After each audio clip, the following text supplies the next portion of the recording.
Bienvenue au Tough Made Easy podcast, le podcast où on mélange connaissances et conversation.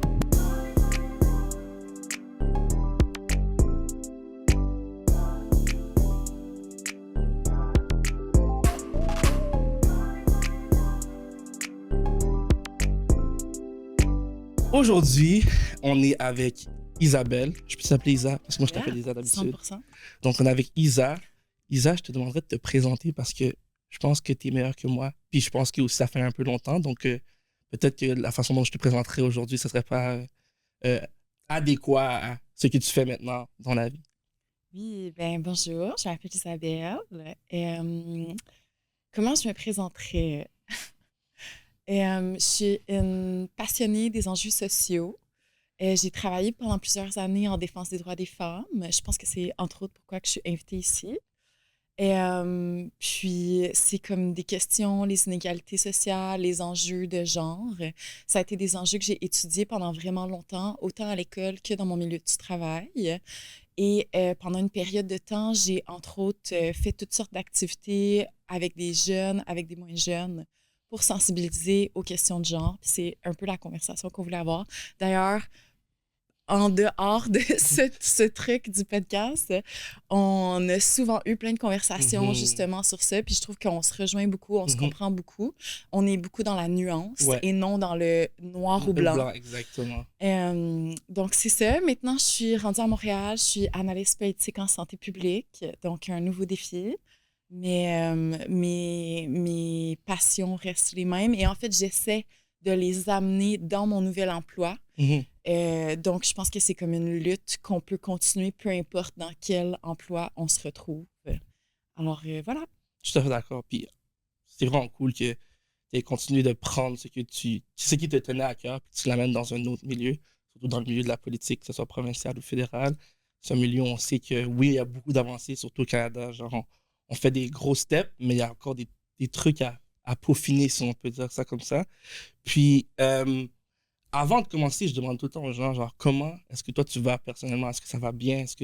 Comment ça va en ce moment? Oui, ça va bien. Je pense que je suis dans une période de changement dans ma vie.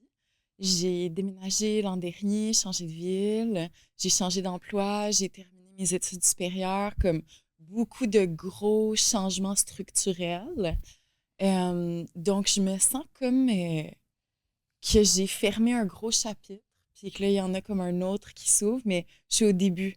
Donc, dans plein de phases de ma vie, je me sens encore comme Pokémon 1. J'ai pas encore rendu à mon évolution de Pokémon. La meilleure, je sais pas comment dire. Ben, c'est correct, je pense qu'on est en constant changement, en constant travail avec nous-mêmes, fait que c'est normal de vouloir aller à ce niveau-là, qui est comme le niveau 3, niveau 4, évolution de Pokémon. l'évolution finale, mais c'est tout le temps un travail, comment dire, qui continue jour à jour. On va rentrer dans le vif du sujet. Comment est-ce que tu as commencé à t'intéresser à tout ce qui était genre lutte, égalité, tout ce qui était droits sociaux, etc. Comme qu'est-ce qui t'a mené à t'intéresser à cela au début? C'est une question intéressante. Je pense aussi qu'il y a tout le monde qui s'intéresse à ça comme une histoire d'origine. Moi, au fond, j'ai grandi entre deux familles au statut socio-économique complètement différent. La famille de mon père et la famille de ma mère ont des réalités sociales, économiques, culturelles complètement différentes. Et mes deux familles sont comme 100% québécoises, mais ça démontre à quel point qu'il y a des différences sociales au Québec. C'est ça, peu importe. Puis, dès un jeune âge, je trouvais qu'il y avait des inégalités entre mes deux familles que dans mes yeux d'enfant n'avaient aucun sens. Et je pense au fond que mon regard critique a un peu commencé de là. Puis ensuite, beaucoup plus tard, quand j'étais à l'université, moi, j'ai commencé à étudier en éducation. Et à l'époque où j'ai commencé à étudier en éducation, il y avait des grèves à peu près à la même hauteur que celles qu'on a vues au Québec avec le Front commun cette année. Et pour moi, c'était tellement important de m'impliquer dans les luttes syndicales en éducation parce que ça allait me bénéficier pour les années à venir. Mais je réalisais que c'était pas forcément la vie de tout le monde. J'avais beaucoup de collègues, mettons, d'école, qui, elles, le statu quo, ça ça leur allait très bien. Puis le milieu politique, c'était pas forcément quelque chose qui les intéressait. Et donc, ben moi, je cherchais un peu à trouver comme c'est qui les miens, c'est qui d'autres qui s'intéressent à ces enjeux-là. Et petit à petit, je me suis impliquée dans les associations étudiantes, je me suis impliquée dans des gros mouvements, entre autres. Mon plus gros mouvement à l'université, c'était le mouvement pour la rémunération des stages majoritairement féminins. Et finalement, j'ai fini par changer de programme, aller étudier en politique. Puis quand je suis tombée en politique, c'est comme, j'ai trouvé ma gang. Mes notes étaient vraiment meilleures. Mes notes étaient vraiment meilleures. Je me faisais des amis vraiment vite. On avait des points de vue vraiment similaires. Puis, après l'université, j'ai eu un emploi un peu à la ville de Gatineau, mais éventuellement, j'ai commencé à travailler en défense des droits des femmes dans un petit organisme qui s'appelle Agir Outaouais, que j'aime encore vraiment beaucoup. Puis là, c'est comme, bon, ben là, je suis tombée les 2 pieds dedans. C'était le début. J'ai appris tellement de choses dans cet emploi-là. C'est un emploi où est-ce que je devais lire plein de rapports sur les enjeux sociaux, la situation de toutes les femmes au Québec. Fait qu'on apprend beaucoup. J'ai énormément pleuré dans les premiers mois que j'ai travaillé dans cet emploi-là parce que je pense qu'on s'en rend peut-être pas compte au quotidien, mais quand on se met à lire les vrais rapports produits par les organismes de la base, les organismes qui travaillent vraiment comme là où c'est difficile. Vraiment proche avec la communauté. Ouais, c'est là que tu te rends compte que comme, oh my God, là, il y a plein de gens au Québec pour qui ça va vraiment pas bien, puis il y a plein d'inégalités, d'atrocités qui ont lieu au Québec. Puis, ben, c'est comme ça que je pense que j'ai fait ma formation, disons. Puis quand je dis ma formation, je veux dire, je continue à en apprendre à tous les jours. Ça fait de moi aussi que j'aime ça lire tous les rapports qui sortent encore aujourd'hui sur les situations sociales au Québec. Donc, c'est comme ça que ça a commencé, longue histoire, je sais pas. Mais non, je pense que c'est bon de donner du contexte parce que comme tu as dit, tout le monde a une histoire qui fait en sorte qu'ils veulent produire ou qui veut faire quelque chose. Genre, il y a un but qui vient de quelque part, puis souvent on veut comprendre c'est quoi le but, c'est quoi les raisons, puis je pense que tu as super bien expliqué les raisons, puis tu as super bien expliqué d'où ça venait.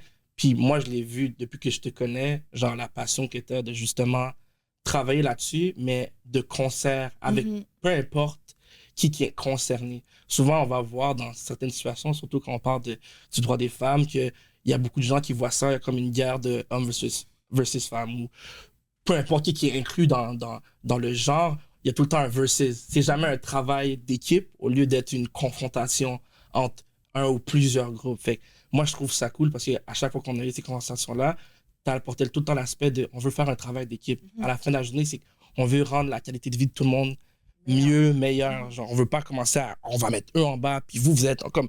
Sinon, on revient dans un problème de classe, puis c'est pas ça qu'on veut faire. Genre, fait puis pour ajouter à ce que tu dis, je trouve qu'un des principes en justice sociale qu'on oublie souvent, c'est que en améliorant la situation de vie ou la qualité de vie d'un groupe de personnes, on bonifie aussi celle de tout le reste. Puis c'est surtout dans le temps politique qu'on vit aujourd'hui. Je trouve qu'on est tellement rapide à se diviser, à se pointer du doigt, à regarder nos différences, plutôt qu'à regarder qu'est-ce qui nous rassemble, qu'est-ce qui nous unit, puis sur quoi est-ce qu'on peut travailler ensemble pour bonifier le bien-être de tout le monde. Donc, de travailler, puis ça, c'est peut-être un peu plus loin, là, parce que je réalise que en ayant travaillé dans des organismes qui sont plus proches de la base, pour nous, c'était vraiment comme la loi de, je vais pas dire du laziness, là, mais c'est quoi le plus petit changement qu'on est capable de poser parce qu'on n'a plus de ressources pour créer le plus grand impact possible. Puis je pense que c'est un peu comme ça que je réfléchis aussi aux enjeux sociaux, puis ça nous fait en fait aller à la racine, à la source. C'est quoi l'élément à la racine qu'on doit transformer pour être capable d'avoir des modifications qui vont avoir une ampleur assez grande pour changer vraiment comme la vie des gens. Là. Parce que réellement, opérer des changements sociaux, c'est extrêmement difficile. En effet. C'est tellement difficile. On peut changer des petites choses dans une micro-société en quelque part, mais opérer des grands changements structurels, c'est les plus grands penseurs ont la misère à réfléchir à comment y arriver. Là. Donc, c'est vraiment des gros enjeux, puis c'est pas facile. J'aime le fait que tu mentionnes que c'est tellement compliqué. Moi, je me rappelle, il y avait une conversation où je pense que c'était à une conférence, puis la personne me parlait de l'effet de si tu es capable d'avoir l'effet d'une goutte d'eau dans un verre, il va y avoir des vagues ou des ripples qui vont être créés. Puis souvent, en faisant cette petite action-là, ben, tu crées des plus gros changements à long terme. Mais il faut les petites actions au début. Tout le monde veut genre renverser le verre d'eau. Mais comme c'est difficile, ça marche tu pas. vas Genre... t'épuiser. Puis, ou souvent, qu'est-ce qui se passe? C'est que tu renverses au complet, puis là, tu te rends compte que, oh, peut-être que j'aurais dû en garder la moitié. Ouais. Peut-être que j'aurais dû en garder les trois quarts. Genre, il y a tellement beaucoup de changements que j'ai remarqué, puis ça vient même de mes amis dans mon cercle proche.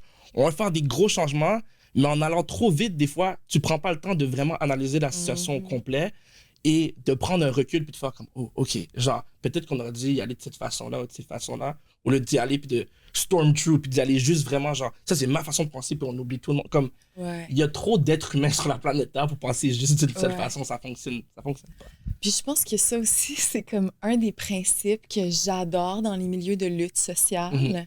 C'est pas parfait partout. Les milieux de lutte ne sont pas parfaits. Je pense que des fois, on s'imagine que c'est parfait. Alors que moi, ce que ça m'a démontré, c'est qu'on n'est jamais en accord. On a des idées, des façons de faire complètement différentes. On a peut-être un objectif commun, mais la route pour s'y rendre va être différente de plein de personnes. Puis, je pense que si on est capable de faire en sorte que nos mouvements, nos petits projets sociaux, qu'on a une base une façon de travailler qui est alignée avec nos valeurs, ça va nous garantir un résultat qui est beaucoup moins, justement, qui peut avoir des angles morts ou des enjeux négatifs à notre résultat. Puis ça, pour moi, c'est vraiment important, comme le résultat, OK, oui, cool, mais la façon d'y arriver est tout aussi importante que le résultat. C'est elle qui va garantir que ton résultat va être bénéfique, puis va être aligné avec vos fondements, vos valeurs, ce que vous vouliez. Tout à fait d'accord. Pour revenir sur le droit des femmes, parce que c'est un sujet qu'on a beaucoup parlé, moi et toi, si tu pouvais commencer, parce que je vais te prendre comme l'expert d'aujourd'hui, tu as travaillé là-dedans beaucoup plus que moi, même si ça m'intéresse beaucoup. C'est quoi les idées fausses ou préconçues que les gens ont par rapport au féminisme? Moi, je me rappelle quand j'étais plus jeune, j'en avais, je les ai déconstruits, j'ai appris.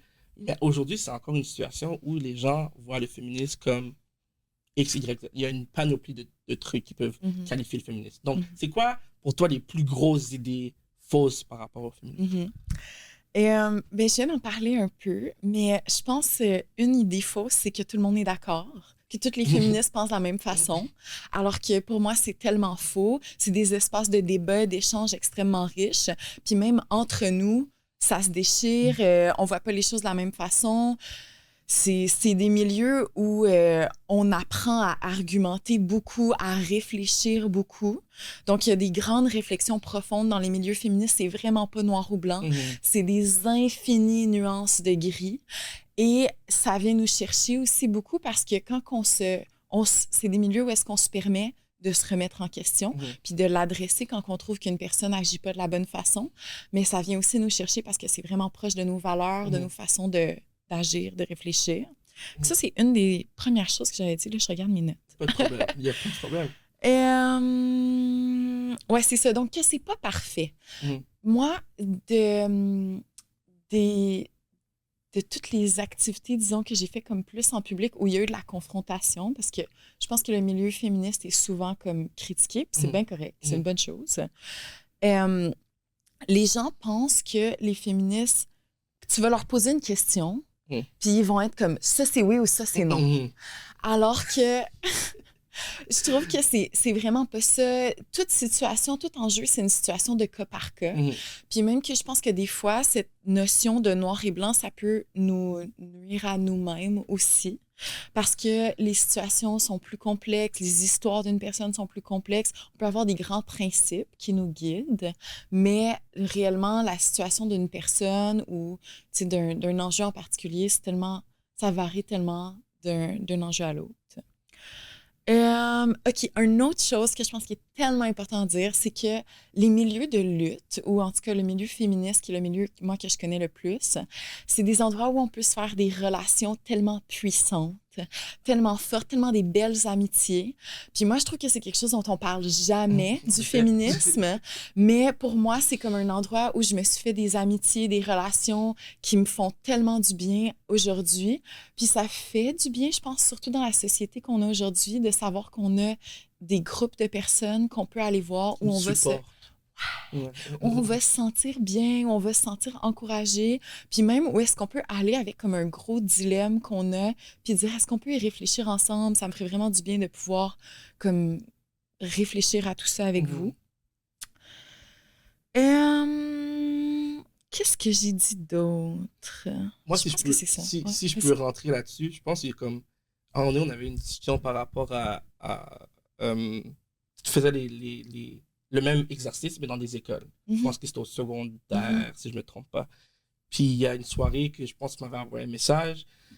Puis, moi, j'avais tellement été content de recevoir ce message-là parce que j'étais comme, oh my God, je fais partie de l'exercice, du travail. La réflexion. La réflexion. Parce que c'est vrai, parce que, veux pas, je pense que comme, c'est une réflexion que tout le monde doit avoir. Il y a des gens qui ne veulent pas l'avoir, puis c'est tout à fait correct. À la fin de la journée, je ne peux pas forcer personne à avoir des réflexions.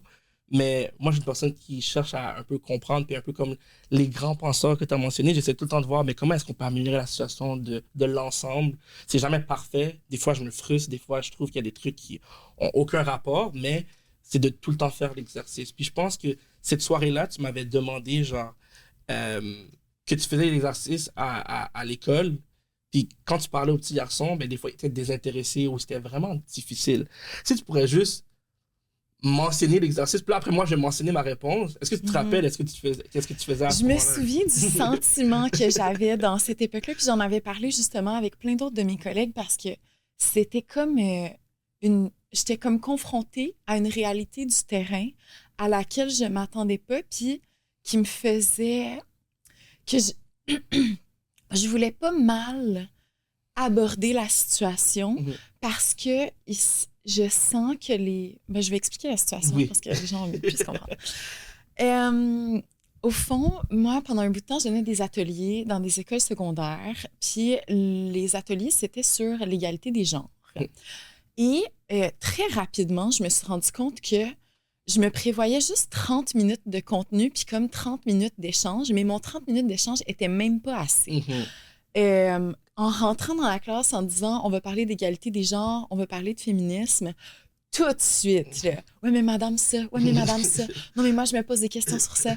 Puis c'est super pertinent. Ce que j'observe, en fait, c'est que les jeunes ont beaucoup de questions sur ça et ont très peu d'adultes à qui aller poser ces questions-là. Je pense que même entre nous, les adultes, de mon expérience personnelle, on se divise beaucoup, puis on n'essaie pas de se comprendre. Et donc, pour des jeunes, je pense qu'en voyant d'autres adultes avoir ce comportement-là, eux aussi, ils se divisent beaucoup et ils n'essaient pas de se comprendre. Et moi, mon rôle dans ces classes-là, c'était de dire, toutes les questions que vous avez, on y va. On plonge dedans, on va voir qu'est-ce qui arrive. Et donc, la situation à laquelle j'arrivais, c'est que beaucoup de jeunes garçons, je me rendais compte, avaient peur d'être eux-mêmes ou même d'avoir comme des relations intimes avec des filles parce qu'ils avaient peur de se faire annuler. Et beaucoup de filles étaient comme, ben si tu comprends pas pourquoi je t'annulerais, clairement, tu n'as pas compris le message. Ce qui est légitime. Cancel pour les gens. Ouais, cancel, c'est ça. Ce qui est vraiment légitime, comme si tu n'as pas compris c'est quoi qu'il faut pas que tu fasses ou c'est quoi qu'il faut que tu fasses pour pas que je me sente blessée dans nos rapports sexuels, ben va faire tes devoirs. Mais en même temps, si toi, tu n'es pas assez certain que tu comprends qu'est-ce que c'est pour avoir des rapports sexuels sans avoir peur de te faire cancel, ben là, c'est aussi vraiment problématique. Puis il y avait toute une notion de... Les jeunes garçons avaient peur que peu importe qu'est-ce qui arrive, leur vérité soit pas entendue puis qu'ils se fassent cancel. Et donc, la situation qu'il faut expliquer, c'est que des rapports dans l'intimité, il y aura toujours juste les deux qui étaient là qui vont savoir qu'est-ce qui est arrivé. Puis tout le public autour peut bien dire « Mais moi, je crois elle, mais moi, je crois lui. » Mais tu sais, oui, là, on a, je veux dire, la personne qu'on est, on dégage quand même de notre personnalité. Fait que ça se peut que si t'es une personne qui fait tout le temps de la merde partout, mais ça se peut que veut pas, désolé, là, ça te suive un peu. Ouais. Mais ça veut pas pour autant dire que dans le moment, au fond, il y a juste vous deux qui savez qu'est-ce qui est arrivé. Et là, en tout cas, mais tout ça pour dire, je sais pas si tu vois si ça va loin. Ouais. Comme moi, je me disais, OK, back off un peu. Comme, est-ce qu'on peut revenir à la base? Est-ce qu'on peut avoir des discussions décomplexées entre gars et filles ou filles et filles? Parce qu'en passant, les enjeux de genre ont lieu dans les relations, toutes relations lesbiennes, gays, peu importe. Et donc, en tout cas, c'était un peu ça. Puis je me souviens que je t'avais écrit genre, je sais pas comment reprendre ces situations-là. Puis il y en a plein d'autres. Il y avait comme de la transphobie dans ces ateliers-là. Beaucoup de jeunes qui étaient transphobes. Puis c'est comme, comment est-ce que j'attrape cette, je sais pas comment dire, cette crainte. Moi, je trouve que ça part souvent de crainte ou d'éducation.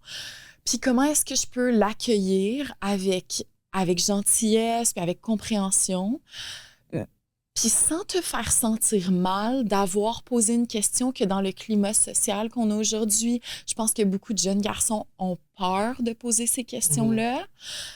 Fait que c'était un peu ça, je pense, que je t'avais apporté. Ouais, puis je trouve que comme moi, la raison pour laquelle j'avais été capable de comme dire genre, ben, il y a cette solution-là, puis cette solution-là, c'est parce que j'ai vécu un peu la même chose quand on en vient au terme, tout ce qui est ethnique, culturel, racial. Il y a beaucoup de ces gens-là aussi qui ont peur de poser des questions. Puis moi, je suis tout le temps, je suis tout le temps à l'aise de faire comme, hey, t'as une question, pose-la. Genre comme, j'aime mieux te donner la vérité, si je connais la réponse, évidemment, que t'as été informé ailleurs où il n'y aurait pas la bonne information. Puis j'en parle un peu dans le premier épisode où le monde qui font tout le temps genre, I'm doing my own research, ça peut être bien fait, mais dans d'autres cas, il y a beaucoup de biased confirmation où tu vas chercher pour quelque chose, puis juste malheureusement, le biais de la vision dans laquelle tu regardes la chose, ben, c'est pas la bonne façon de le voir, puis ça peut être problématique. Donc, moi, je me rappelle qu'à ce moment-là, je pense que j'avais parlé aussi du fait que, ben, en tant que jeune garçon, si moi, je vais sur les réseaux sociaux qui sont très prévalents dans la nouvelle génération, puis tout ce que je vois, c'est on haït les hommes pour X raisons, on haït les hommes pour X raisons, on haït les hommes pour X raisons. Moi qui est un adulte, je peux comprendre pourquoi il y a ce discours-là, les frustrations que les femmes vivent, etc. J'ai la compréhension, mais le jeune garçon qui a 10, 11 ans, qui rentre au secondaire, puis qui rentre sur les réseaux sociaux, puis tout ce qu'il voit, c'est ben, tout le monde me déteste, j'ai rien fait encore. Je sais pas qu'est-ce que j'ai fait, mais ça peut être difficile pour eux d'adresser ces conversations-là. Puis ça peut être difficile pour eux de faire comme, ben, what if elle aussi, elle va pas m'écouter, puis elle va me juger. Puis moi, c'est comme ça que je l'avais perçu. J'étais comme, ben, clairement que eux, quand ils te voient arriver, leur première chose, c'est, oh my God, une autre qui va me juger par rapport aux questions, par rapport aux opinions, par rapport à tout ce qui fait la personne que je suis. Mais moi, te connaissant, sachant que t'es pas comme ça, c'est sûr que j'étais comme, ben, ça va être super facile pour elle de pouvoir pivoter parce que il faut juste changer un peu l'approche pour pouvoir justement ouvrir la porte à ces jeunes garçons-là pour pouvoir s'exprimer. Parce qu'à la fin de la journée, comme tu as dit, je pense que quand on est vraiment dans la conversation et moins dans la confrontation, les gens se comprennent plus. La raison pourquoi les gens ne se comprennent pas autant aujourd'hui, qu'on en parle en termes de genre, en termes de race, en termes de peu importe le sujet, c'est que les gens ne sont pas capables de s'asseoir sans faire comme, OK, moi, mon but aujourd'hui, c'est d'avoir raison. Toi, ton but aujourd'hui, c'est d'avoir raison. Donc, les deux, on est assis, puis on parle, mais on ne s'écoute pas. On ne se comprend pas. On n'est pas là en train de vraiment faire le processus de remettre en question des fois les choses qui, même si on a été formé, on a grandi là-dedans, que, est-ce que je peux prendre le temps d'y réfléchir? Ça ne veut pas dire que tu vas changer d'idée. Il y a plein de gens qui ont des conversations avec plein de monde, puis ils ne changent pas d'idée. Mais le fait d'avoir la conversation, puis de respecter l'autre personne à qui tu parles, va tellement loin dans la société, puis va tellement loin dans le vivre ensemble. Moi, je ne suis pas là pour dire aux gens d'être, je sais pas, d'aimer le basket, j'ai grandi dans une famille chrétienne, je me considère chrétien, genre, de devenir chrétien. Je ne suis pas là pour comme, convertir les gens ou pour dire aux gens d'adhérer au type de vie que j'ai, mais je pense que quand je m'assois, puis je suis capable de parler des gens de qu'est-ce qui fait qu'Ézéchiel est Ézéchiel, qu'est-ce qui fait qu'Isabelle est Isabelle, ça fait en sorte qu'on est capable de justement progresser, puis d'avancer, puis de mieux se comprendre. Fait que je pense que moi, c'est de là que je venais où j'étais comme, il faut essayer d'y aller doucement parce que ces petits garçons-là, ils sont super, comment dire, médiatisés. Ils sont super, genre, sur les réseaux sociaux. Tout ce qu'ils voient sur les réseaux sociaux, le bon et le mauvais, et souvent plus le mauvais que le bon. La désinformation. Exactement. Et pour ça, ça pourrait être un épisode de 4 heures dessus. 100%. Mais juste ce problème-là fait en sorte que, ben moi, j'aurais eu la même situation en étant au secondaire que quelqu'un rentre et qui me parle de n'importe quel sujet que je suis pas autant informé, mais que je suis pas d'accord ou que comme j'ai pas les connaissances nécessaires, ben c'est sûr qu'après c'est comme, ben là, mais quand j'essaie de comprendre, on me dit ça.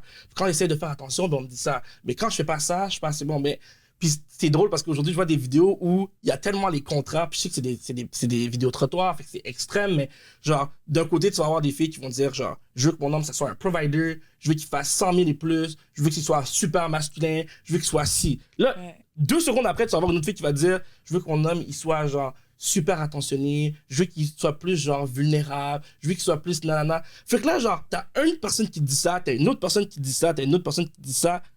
À mon âge, je suis capable de comprendre que chaque être humain est différent, puis qu'ils vont tous avoir des trucs différents, puis que aussi, c'est des vidéos trottoirs, donc c'est pas une représentation de la population. Mais à leur âge, quand c'est tout ce qu'ils voient sur les réseaux sociaux, ben là, c'est comme, ben là, je sais pas quoi être. Est-ce qu'il faut que je sois vulnérable? Ah non, quand je suis trop vulnérable, on me dit que je suis soft. Ah, ben là, quand je suis trop masculin, on me dit que c'est mauvais. Ah, mais quand on me dit si, c'est... Fait que c'est super difficile pour une personne. Moi, je me rappelle, à 14 ans, je me cherchais full. Donc, à leur âge, ben, ils sont en train de se chercher. Puis là, tu leur dis que peu importe qu'est-ce qu'ils cherchent, ben, ils ont tort. Puis je dis pas que ça arrive pas aux filles. Je pense que ça arrive aux filles aussi, mais moi, je me mettais à la place. J'ai grandi avec plein de garçons, puis je me mettais à leur place, puis j'étais comme, mais c'est vrai que ça peut être difficile. Je dis pas que c'est parfait, puis je dis pas que chaque être humain vit pas des trucs difficiles, mais ça peut être difficile. Ouais. Puis je pense que par la suite, quand on est rendu compte qu'en ayant cette conversation-là, t'as probablement changé la façon que t'as fait tes ateliers. Puis je sais pas, je pense que ça, c'est une chose que j'ai jamais fait. J'ai jamais demandé comment ça allait par la suite, l'atelier, encore, après avoir eu cette conversation-là. Est-ce que t'as remarqué un changement peut-être dans l'approche ou dans l'ouverture de certains garçons ou de l'ensemble des garçons dans les classes dans lesquelles t'allais pour parler de ces sujets-là? Ben, je pense que, comme tu dis, c'est comme une opportunité d'avoir des conversations vraiment plus profondes. Puis, c'est ça, avec les réseaux sociaux, souvent, fait que ce que j'ai fait, en fait, c'est que là, je leur demandais, ah, pourquoi tu penses ça? Tu sais, comme on essayait d'aller à la source, puis souvent, ça revenait aux réseaux sociaux. Souvent, c'était, mais j'ai vu ça en En ligne. effet. Et donc, l- souvent, on quittait la classe en étant comme, ben, je pense que cet atelier vous a démontré comment que les réseaux sociaux, faut pas s'y fier. Puis je pense que les jeunes se désinforment beaucoup. Mais ce que je peux vous dire, c'est que, ce que je peux vous dire, Mais il y a plusieurs personnes derrière la caméra, donc voilà, oui. Ce que je peux dire, c'est que dans ces ateliers-là, on a fini par éventuellement avoir des discussions extrêmement riches en matière de contenu humain et de conversation justement décomplexée, vraiment authentique. Puis ça, je pense que moi, c'est ça qui fait que j'adore ces ateliers-là. Mais c'est tellement difficile de dire comme est-ce que ça a vraiment eu un impact. Tu sais, moi, je viens une fois dans une classe, je ne revois plus jamais ces jeunes-là. Fait que pour moi, je pense que ce que j'aurais souhaité, à plus grande échelle, là, je travaillais là-dessus avant de quitter cet emploi-là, Ouais. mais c'était d'arriver à former tous les enseignants à avoir des discussions sur les enjeux de genre avec leurs élèves. Parce que ultimement, c'est les enseignants qui vont être proches des élèves. Puis ce que j'observais, c'est que même les enseignants sont beaucoup dans ce noir et blanc sur les enjeux de genre. Puis que ça aide pas. Moi, ce qui me fait vraiment peur, c'est que ça mène certains jeunes à la radicalisation qui mène à la violence. 100%. Puis, Oh my God. c'est ça. Puis, je pense que, comme tu dis, c'est tellement important de les accueillir dans ces questionnements-là, dans ces insécurités-là. Notre monde est tellement plus complexe qu'il l'était, je pense, quand on était jeune. Ben oui. Ben oui. Fait que c'était vraiment comme comment est-ce qu'on peut accueillir ça, comment est-ce qu'on peut avoir des discussions. Puis, le maintiens, je suis plus malheureusement dans le domaine, mais je pense que dans les écoles secondaires, on aurait besoin d'avoir des adultes avec qui les jeunes peuvent toujours aller avoir des conversations là-dessus, des genres d'adultes clés. Qui vont pas les juger non plus. Ouais. Genre. Parce que c'est tough quand tu vas avoir des discussions et que tu te sens jugé. Ouais. Moi, je pense que ça a tout le temps été ça pour peu importe les sujets. Quand je parle de santé mentale, par exemple, quand j'étais plus jeune, je me suis rendu compte vite fait que mes parents étaient surtout ma mère au début, était super ouvert à en parler avec moi, mais au début, j'étais comme, oh my God, je peux pas parler de santé mentale avec mes parents, genre, ils vont me juger. Genre, regarde, là, on est au Canada, puis lui, on est venu ici, on avait des situations un peu plus difficiles peut-être pas ma mère, mon père un peu plus, mais en Afrique, puis là, t'arrives ici, puis là, lui, il se plaint. Genre. Fait là, j'ai comme, oh my god, je peux pas aller en parler. Ils vont dire que comme, mes problèmes sont pas valides. Puis ma mère était comme, tu pourras jamais comparer ton vécu puis notre vécu. On a vécu des trucs différents. Ça veut pas dire qu'il y a des choses ici que tu vas pas vivre qui vont être difficiles. Donc, d'avoir cet adulte-là clé qui va pas te juger, peu importe les questions que tu... Parce que tu es là pour apprendre. Fait que si tu poses pas les questions, puis si tu te questionnes pas, puis si t'es pas là en train de demander des choses qui peuvent avoir l'air un peu farfelues, comment est-ce que l'enfant peut apprendre? Genre, c'est sûr que rendu à un certain âge, là, il y a beaucoup de gens qui font comme, mais je comprends pas comment cette personne-là à 20, 25, 30, 35 ans connaît pas l'intersectionnalité, connaît pas ci, connaît pas ça. Mais ils sont jamais sentis, premièrement, ils ont jamais eu les personnes pour leur expliquer. Deux, ils se sont jamais sentis à l'aise parce que moyennement qu'on leur pose, qu'ils posent des questions, ils se font juger puis ils se font dire d'aller faire leur propre recherche. Ils se font dire qu'ils devraient en savoir plus sur le sujet. C'est pas tout le monde qui a le même type d'éducation. Puis je pense que des fois, les gens, ils pensent que c'est le cas. Genre. Moi, j'ai grandi avec des personnes que si je leur parle aujourd'hui, ils ont grandi avec moi, ils me connaissent. Mais si je leur parle d'enjeux qui ont rapport aux races, aux ethnies, à la culture, ils vont pas plus connaître, même s'ils ont grandi avec moi, même s'ils ont côtoyé mes parents, ont côtoyé, ils vont pas plus comprendre parce qu'ils ont jamais, comment dire, they didn't dive into it. Genre, ils ont jamais voulu en apprendre plus parce que c'était pas nécessaire, parce que c'était pas quelque chose qui était partagé ou expliqué. Je sais pas c'est quoi les raisons, mais moi, je suis pas là pour juger. Moi, je suis là pour expliquer puis parler de mon vécu à la fin de la journée. Donc, si quelqu'un vient me voir puis ils ont une question, ben, ça va me faire plaisir de l'expliquer. Puis je pense que si les gens, comme tu es en train de mentionner, avaient cette approche-là aux questions des gens, quand c'est tout le temps fait dans le respect, c'est sûr que quand c'est fait de façon un peu plus dérogatoire, ça tente moins de répondre à une question. Mais quand c'est fait dans le respect puis dans le manque de connaissances, parce que les gens veulent apprendre, moi, ça me fait tout le temps plaisir d'expliquer puis de parler. C'est sûr qu'il y a des journées où je suis comme, come on. Mais dans ma tête, je me dis tout le temps, genre, si moi je le fais, ben aujourd'hui, cette personne-là,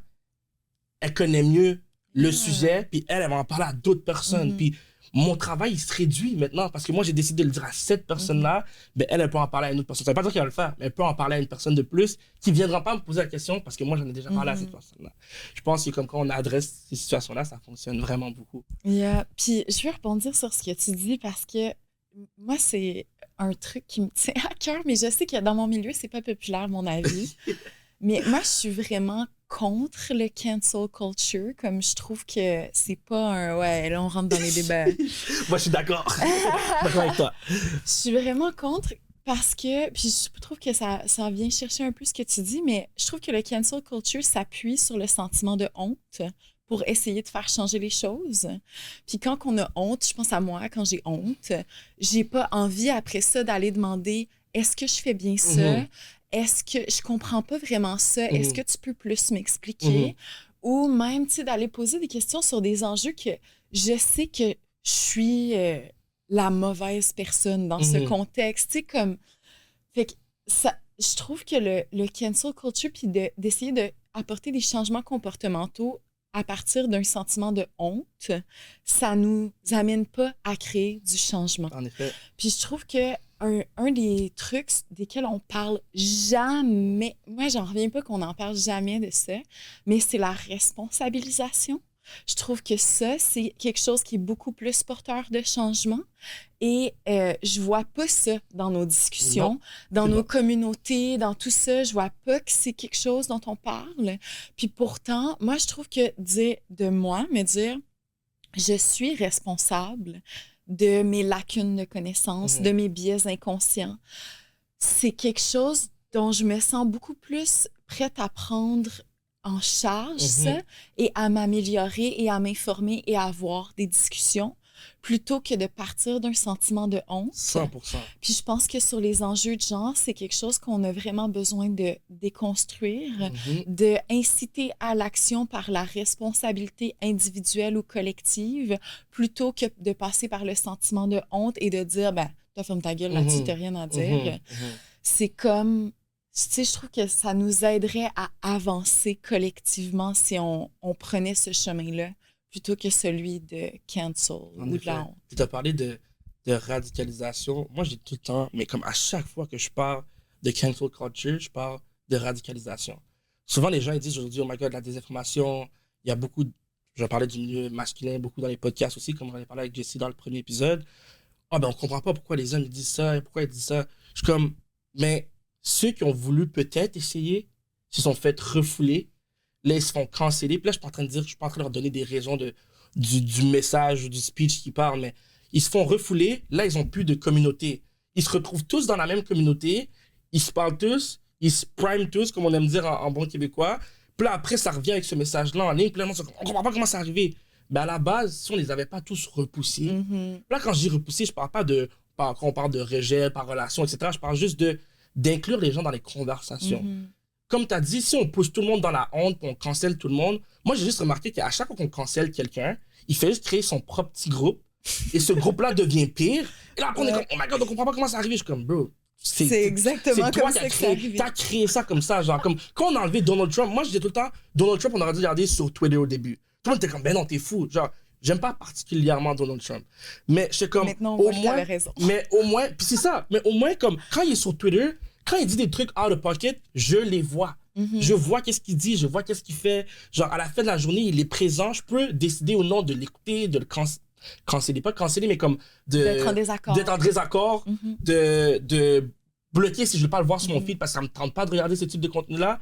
Mais de l'enlever complètement, ben, il allait créer son propre réseau social où tout le monde est allé dessus, puis ils étaient comme, oh my God, Trump, il dit ça sur, je pense que c'était The Truth Social ou whatever. Ouais. Genre, tout le monde était là-dessus avec lui. Ouais. Ben là, dans cette chambre-là... Grosse bulle de désinformation. Exactement, parce que à la fin de la journée, tout le monde qui est là-dedans a juste maintenant une seule vision des choses. Ils sont plus sur la plateforme qui est plus générale, où il y a différentes visions, différentes opinions, où ils sont pas obligés d'être en accord avec ces différentes opinions-là. Mais au moins, en étant là-dessus, ils voient d'autres choses autres qu'une seule réalité. Si moi, je suis dans mon petit groupe d'amis, puis qu'on est tous comme bleu, bleu, bleu, bleu, bleu, bleu, bleu, bleu, bleu, puis là, il arrive et qui dit rouge, on va être comme non, ben, genre non, nous, on dit tous bleu, on dit tous bleu. Mais il faut d'autres opinions pour avoir d'autres visions. On va tous voir bleu s'il y a personne qui voit rouge.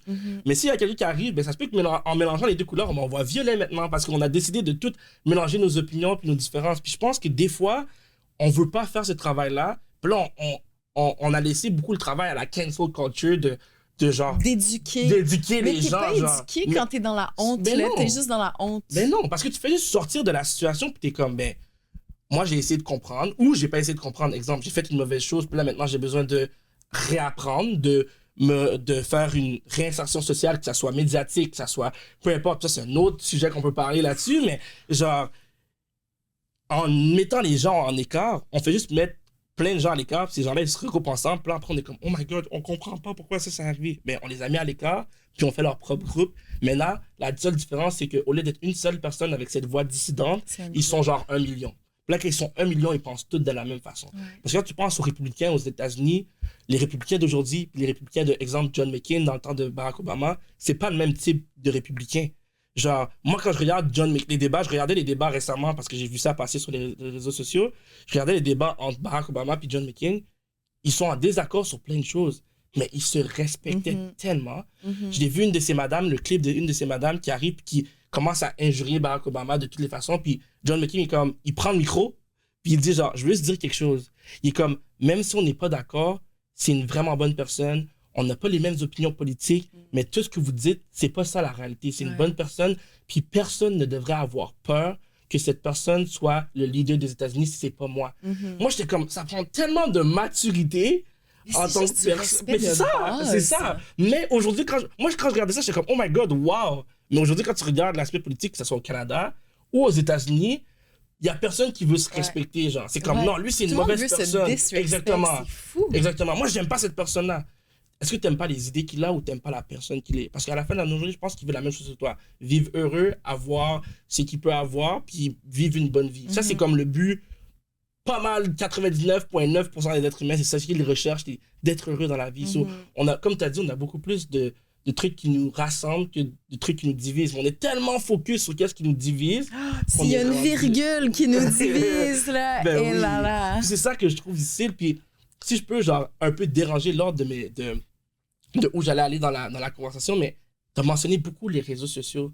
Puis je pense que j'en ai parlé aussi beaucoup dans les épisodes que j'ai filmés jusqu'à présent. Comment est-ce qu'on peut faire le travail que tu faisais sur les réseaux sociaux? Comment on fait ça? Parce que c'est tough. C'est vraiment difficile. Tu vas peut-être pas aimer ma réponse. J'ai peut-être C'est pas grave. un gros insight.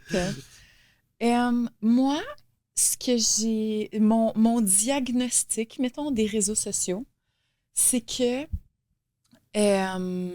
c'est pas une place de changement social. C'est pas une place de lutte sociale. Oh, ouais, je sais. Il y a des gens qui vont être comme... Ouais, sûrement. Je pense qu'on est beaucoup dans des chambres d'écho, comme tu dis, où on va suivre les personnes qu'on aime. Puis, hey, tant mieux. C'est vraiment cool pour se divertir, les réseaux sociaux. Moi, je trouve qu'il faut pas oublier qu'à la base, les réseaux sociaux, c'était pour rester connectés entre nous, puis c'était pour se divertir. Puis je trouve que c'est devenu ça, mettons, à la saveur du climat social d'aujourd'hui. En effet. Et donc, de mon point de vue, c'est pas là que je vais arriver à créer des changements. Parce que pour arriver à créer des changements, j'ai besoin de la partie de voir que tu te responsabilises pour tes comportements.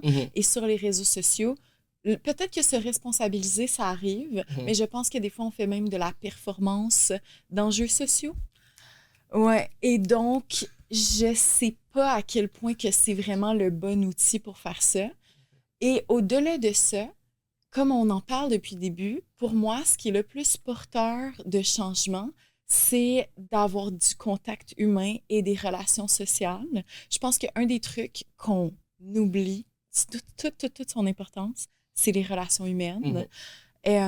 C'est très facile pour moi, quoique j'ai jamais fait ça, mais d'envoyer un hate comment à quelqu'un que je connais pas, mais à mon voisin que je vois tous les jours, que je veux pas qu'on soit en mauvais termes, c'est beaucoup plus difficile de le faire. Puis en fait, je veux pas le faire. Non. Je veux pas être dans une mauvaise relation. La barrière de l'ordinateur qui fait en sorte que les gens sont capables d'être autant méchants. Parce que je suis comme le 3/4 des gens qui disent des trucs méchants sur Internet. Il y en a peut-être un quart qui le dirait dans la vraie vie, puis ça, c'est eux. Mais le 3/4 des gens qui sont à l'aise derrière leur clavier, en vrai, ils diraient pas le 3/4 des choses qu'ils disent sur... Puis, tu sais, ce qui est... Là, je suis plus trop sur les réseaux sociaux, tu le sais. J'ai comme log off. Mais moi, un des trucs qui a vraiment bouclé la boucle, parce que quand j'étais aux études supérieures, c'était un sujet dont on débattait beaucoup avec mes collègues, comme est-ce qu'on arrive à changer les choses par les réseaux sociaux? Puis moi, avoir tout le climat de guerre dans lequel on est, je me dis, si les réseaux sociaux arrivaient à changer quelque chose, je pense que au nombre de partages, au nombre de vues que les excellents journalistes font, que toutes les personnes sensibilisées font aujourd'hui, on serait arrivé à changer quelque chose. Et peut-être que ça sert à s'éduquer un peu. Ça, je vais le donner. Je pense que ça peut servir à s'éduquer un peu. Mais il n'y a pas assez de profondeur pour être capable de vraiment changer les choses. Fait que moi, ça ne serait pas ma voie pour arriver à sensibiliser... Moi, je pense qu'on l'a super vu cette année. On l'a vu dans plein de situations, mais on l'a vu comme Moi, je pense qu'il peut y avoir un début sur les réseaux sociaux, mais il faut qu'on sorte. Parce que je suis très d'accord avec toi que le nombre de fois qu'on a partagé des images pendant 1000 ans, puis il n'y a rien qui s'est passé. Puis là, je sais, j'allais sur un sujet touchy. Mais quand on parle, exemple, de la Palestine, par exemple, la Palestine, ça date pas du 7 octobre, ça date pas d'hier. Ça fait générations. Moi, j'ai des amis qui parlent de ça. J'ai grandi avec des Palestiniens, donc je sais, ça fait longtemps qu'on en parle. Et ils postaient des posts tout le temps. Il n'y a rien qui changeait. Là, tu as vu des actions physiques, vraiment genre des prises de position, des settings, les encampments, puis tout ça. Ben là, c'est là qu'on a vu que comme les gens ont fait comme, oh, ok, genre comme... Maintenant, de façon physique à l'extérieur, quand ça affecte les gens, que ce soit par des blocus, que ce soit par des manifestations, etc., là, les gens ont commencé à s'intéresser. Parce que, comme tu as dit, tout le long que c'était sur les réseaux sociaux, ben, le nombre de partages puis de posts que j'ai vu par rapport à ça, puis il n'y avait pas tant de changements. Je ne dis pas qu'il n'y en a jamais, mais l'impact des changements sur les réseaux sociaux était tellement minime versus l'impact quand les gens ont décidé de, exemple, sortir dans les rues, exemple, parler des situations qui les affectaient, que ce soit en Palestine, que ce soit au Congo, au Soudan, name it. Même chose pour l'éducation. Les étudiants qui étaient, je pense que c'est en 2011, 2012, si je ne me trompe pas, les étudiants qui n'étaient pas contents, moi je me rappelle, j'étais beaucoup plus jeune dans ce temps-là, mais c'était dans mes rues, je voyais les gens passer, puis j'étais comme, ah, good. De voir les étudiants dehors marcher et dire qu'ils n'étaient pas d'accord avec la hausse des frais de scolarité, c'est là que les gens ont fait comme, ah, OK, genre, comme c'est un enjeu, puis c'est important, puis on voit que les jeunes sortent, puis ça a été faire des changements politiques. Puis les gens, ils remarquent pas que, justement, il faut sortir en dehors de notre bulle de réseaux sociaux, puis il faut aller vers l'autre, puis avoir ces discussions-là, puis faire de l'engagement, puis de la mobilisation à l'extérieur des réseaux sociaux pour être capable de, justement, aller de l'avant, puis créer le changement qu'on veut voir. Parce que, comme tu as dit, sur les réseaux sociaux, il y a plein de gens qui vont poster, admettons, moi, le meilleur exemple que j'ai, c'était pendant en 2020, quand George Floyd a été tué par les policiers aux États-Unis, puis que tout le monde avait reposté un petit carré noir. Puis il y a beaucoup d'activistes noirs aux États-Unis qui étaient comme, ben ça fait quoi qu'on met tous un carré noir sur Instagram? Puis ça, c'est une partie. L'autre partie, c'est le monde qui était frustré aux gens qui n'avaient pas mis des carrés noirs. Puis j'étais comme, pourquoi t'es fâché? Oh, mais elle a pas mis de carré noir, puis elle a pas rien dit, puis elle a pas mis genre un post. Je suis comme, OK, mais il y a plein de gens qui ça se peut qu'ils aient mis le post juste pour que tu le laisses tranquille, puis qu'à la fin de la journée, ils s'en contrebalancent. Ils vont jamais transformer ça en action concrète. Zéro. Tandis que comme, moi j'aime mieux savoir qu'il y a une personne qui a rien mis sur les réseaux sociaux, mais quand elle est à la maison puis que ses parents disent des trucs par rapport, ou que comme ils disent des trucs un peu limites, ben qu'elle leur explique puis qu'elle les éduque. Quand elle peut donner à des fondations ou aider des gens dans la communauté qui sont affectés, elle fait. Je suis beaucoup plus content de la personne qui fait ça en dehors des réseaux sociaux que les personnes qui vont juste mettre le petit carré noir ou le petit post pour faire comme, oh my god, genre je suis tellement en solidarité. Peut-être que c'est vrai que tu es en solidarité, mais peut-être que tu ne l'es pas non plus. Puis je pense que de juger si les gens sont responsables, comme tu as dit, à partir d'un post sur les réseaux sociaux, c'est tellement pas valide. C'est tellement zéro, mais zéro valide. Genre. Puis je suis vraiment content que tu aies apporté l'aspect de responsabilisation. Puis je pense que je vais en parler beaucoup plus dans mes conversations, surtout dans mon milieu politique. Il faut se responsabiliser, puis il faut pousser à la responsabilisation sans, comme tu as dit, parler d'une place où on a honte de parler de certains sujets. Puis c'est fou comment les gens ont honte, genre, quand on parle de divers sujets, que ce soit par rapport aux gens, que ce soit par rapport à la race, que ce soit par rapport à tellement de choses. Les gens, dès qu'ils ont honte, sont comme... Le nombre de personnes qui viennent me voir et qui me disent « Je veux pas trop te poser des questions-là parce que tu pourrais être frustré, etc. » Je suis comme « Tu penses que Ginette, 67 ans, dans le haut du Saguenay, qui a peut-être vu un noir dans sa vie, que si elle vient me poser une question que je vais faire comme « Oh my God, t'es tellement ignorante. » Non, comme c'est clair qu'elle a jamais été exposée. Elle est pas à Ottawa ou à Montréal où il y a comme des communautés diversifiées. Puis là, je suis pas en train de dire qu'au Saguenay, il n'y a pas de noirs, je sais pas. Genre, ça se peut qu'il y en ait. Mais c'est vrai qu'il y a moins de diversité dans les régions. Oui. Puis des fois, quand les gens voient ça, c'est comme je comprends pas comment les gens ne peuvent pas comprendre. Ils ont accès aux réseaux sociaux. Comme on a mentionné tantôt, les réseaux, c'est des écochambres.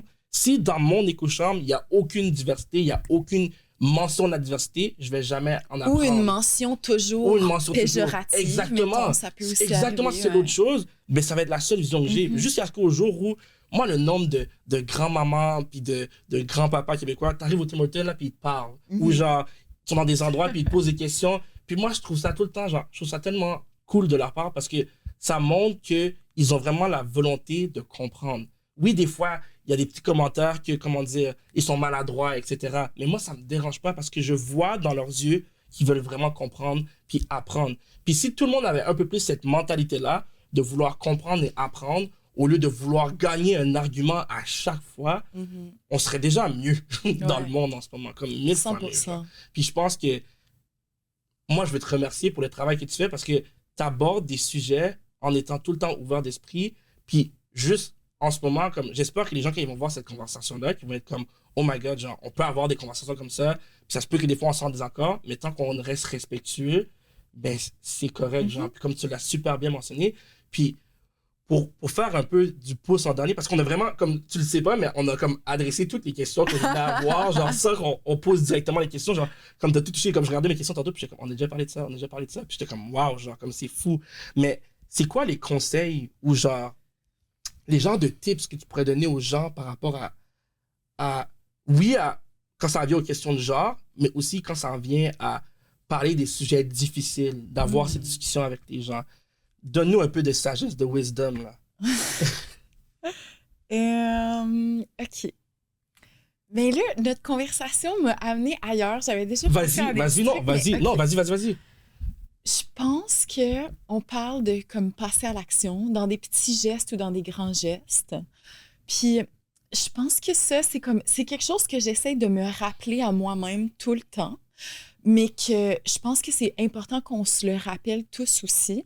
Si on est concerné par des enjeux, que ce soit des enjeux de genre, des enjeux raciaux, des enjeux de diversité de corps, de capacitisme économique, peu importe, le passage à l'action, je pense que c'est la chose qui va nous faire du bien, nous, parce qu'on va se sentir nos actions sont alignées avec nos valeurs. Okay. Ça, c'est tellement important comme, je sais pas comment dire, humainement, je pense, de se sentir que nos actions sont alignées avec nos valeurs.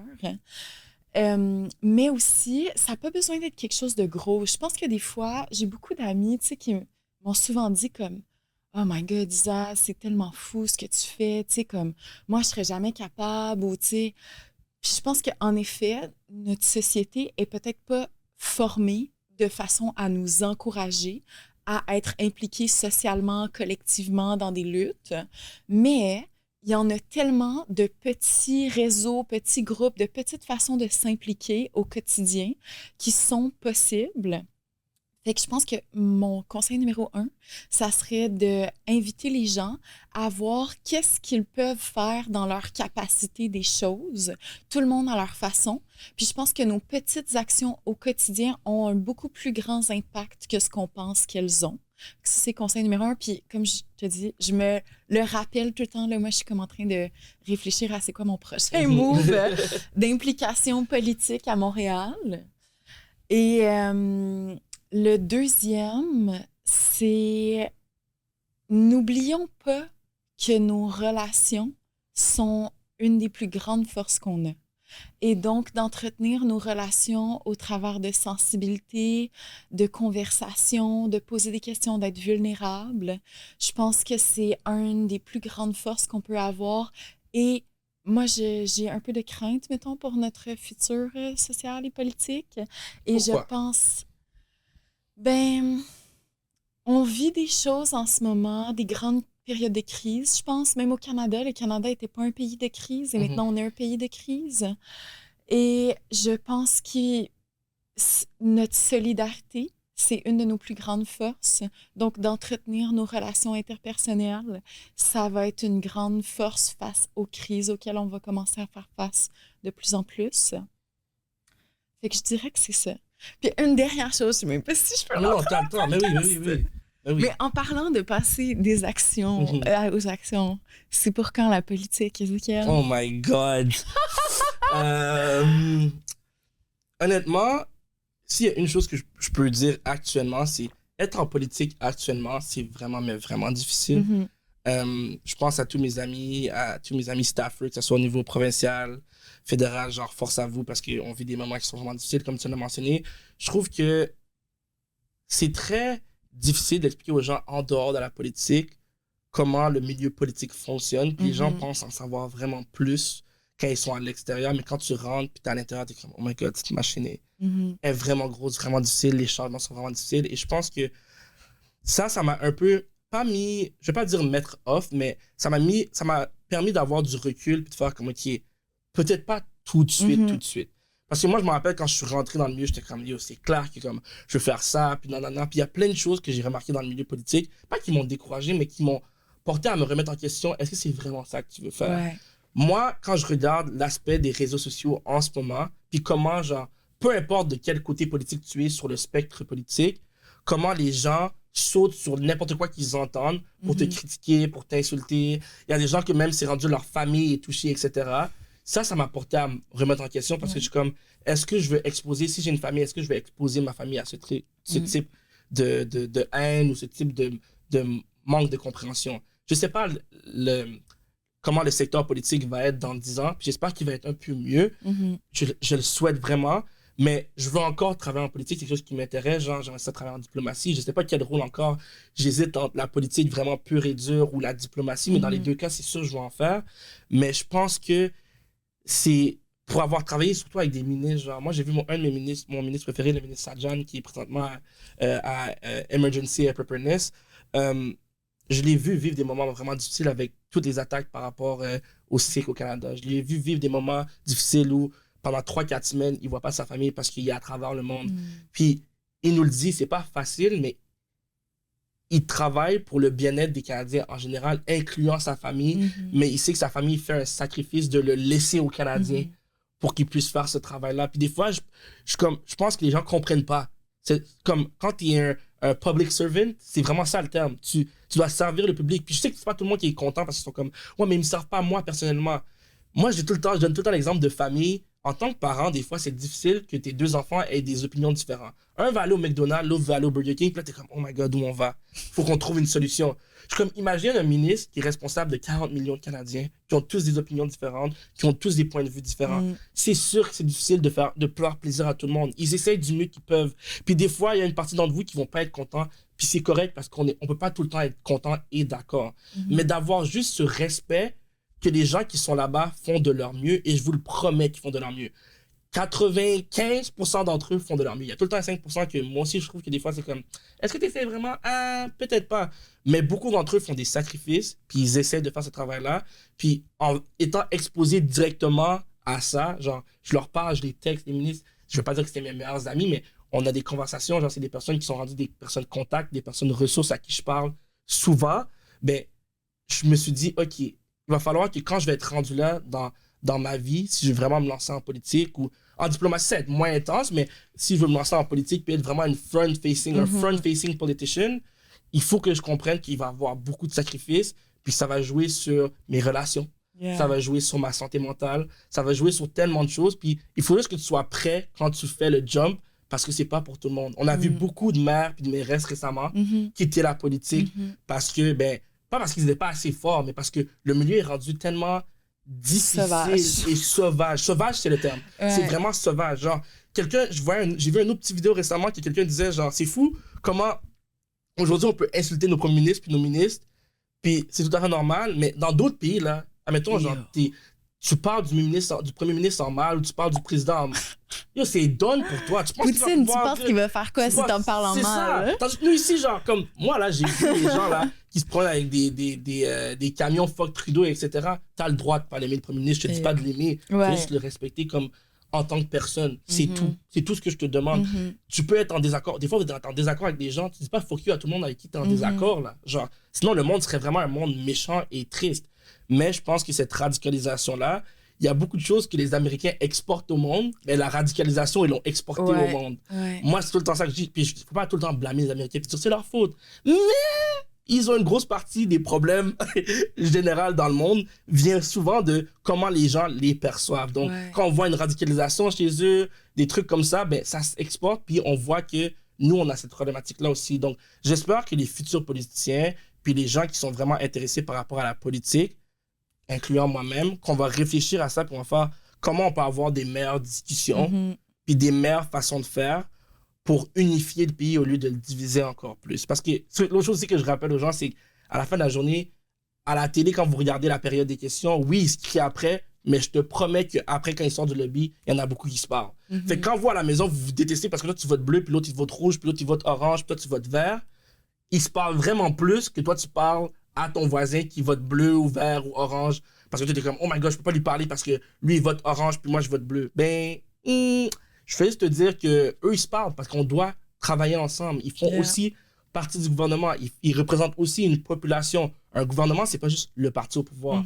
C'est tout le monde ensemble parce qu'on doit écouter les préoccupations de tout le monde ensemble. Donc, je veux me lancer en politique, je veux le faire, je sais que ça va m'intéresser plus tard. J'ai juste pas encore choisi quelle forme ça va prendre.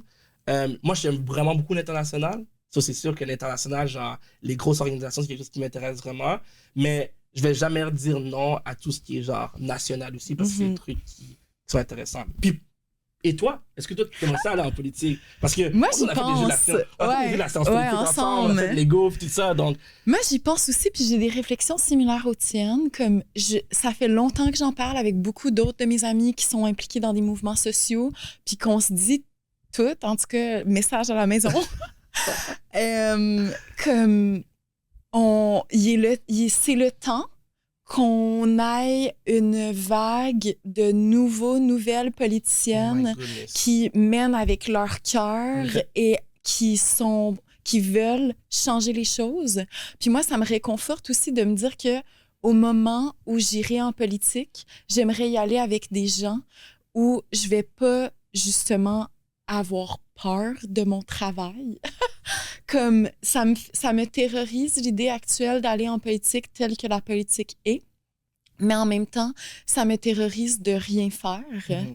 Et donc, je préfère éventuellement, là, on ne sait pas trop quand, passer à l'action à ma façon, mais je nous souhaite qu'on soit un réseau de plein de personnes qui décident que la politique, ça va être le milieu qu'on va choisir de changer. Mhm. Que nous, notre action, ça va être de transformer les structures dans lesquelles on est, Mhm. qui vont être plus douces, plus humaines, plus compréhensives. Redonner confiance aux gens par Exactement. rapport à cette structure. Parce qu'il y a beaucoup un manque de confiance face au gouvernement, un manque de confiance face aux politiciens. Moi, j'entends tout le temps cette ligne-là je dis tout le temps mes tantes et mes oncles québécois, mais les politiciens, c'est tous des crosseurs.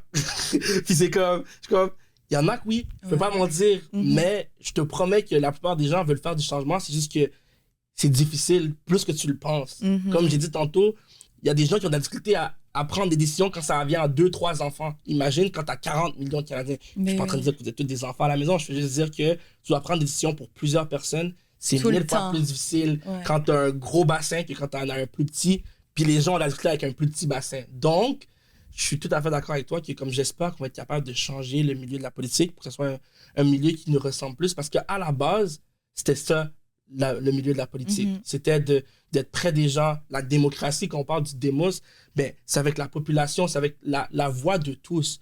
Puis j'ai l'impression qu'en ce moment, on sort un peu de ça, puis on est plus en mode genre des mini-groupes versus des mini-groupes versus des mini-groupes.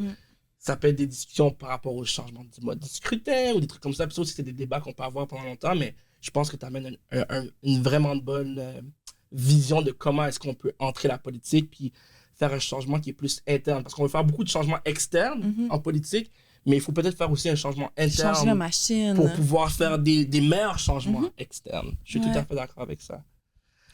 Oh my god, Lisa. Belle conversation. J'adore. Comme à chaque fois qu'on a des conversations, je suis tout le temps comme, oh my god, genre, j'ai tellement appris, mais tout le temps, je suis content que j'ai pu m'exprimer. Genre, comme, c'est tellement un endroit sécuritaire, comme quand on en parle, puis comme, quand j'ai des questions, je sais que je peux me tourner vers toi, puis comme si tu as des questions, genre, vice-versa, ouais. tourner vers moi, genre, c'est vraiment un safe space. Je fais un petit jeu de mots ici, safe space studio.